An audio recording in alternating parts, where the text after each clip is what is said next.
asked you this question slightly before. So I have this reoccurring dream. It's always the same house, always a T-Rex, and I'm always running from it, hiding in this house. Here's the weird part. I know that I'm dreaming, and I also know the previous outcomes. Okay, last time I hid over here and I got caught, I'm gonna hide over here. And I always try to choose a different hiding spot, and that motherfucker finds me every single time. Interesting. I do not think the T-Rex is actually a T-Rex. Oh, because Trevor told me it's because in a past life a T-Rex ate me. No, not saying that at all, but I have seen where there were people that were trying to hurt you in a time. Certain things will represent, not maybe necessarily the T-Rex, but it would be somebody that would breaking into your home. Okay, so I did hear that when you have dreams with like your kids or someone you know in it, that it means to pay attention because they're trying to tell you something. Exactly. That's 110% Is that true? right. Yes, that is. I would say at least half of everybody has the children that they got in this life. If we didn't get it right, they will choose to come back to relearn that. So you'll have the kids at least a couple of times, the same kids, but in different bodies. My kids had past lives? Yes, they have. You have. All of them? Not all of them, just two. Which two? That would be Bella and your son, your oldest.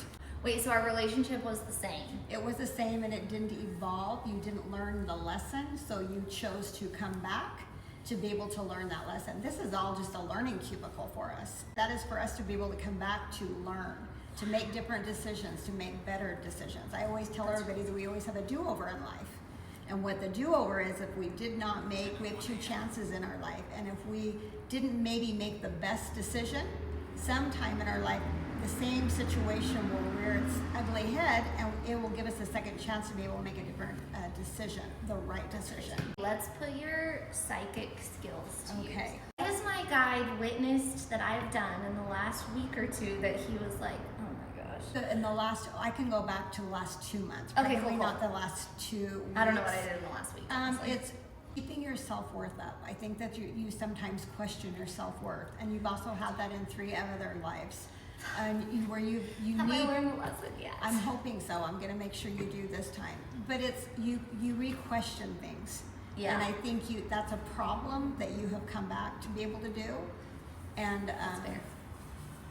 they are telling me that that's the one thing that you need to learn on this thing is finding your voice, which I think you've done very well at, actually. But I also think you being out instead of segregation, being like a loner back, you're not a big people person. No.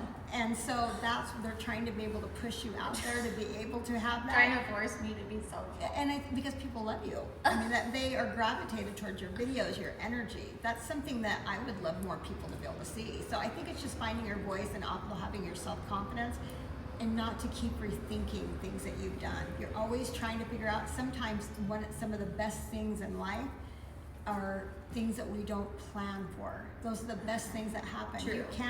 You're very much trying to have a timeline for everything, But not me. and you need to just let it happen organically.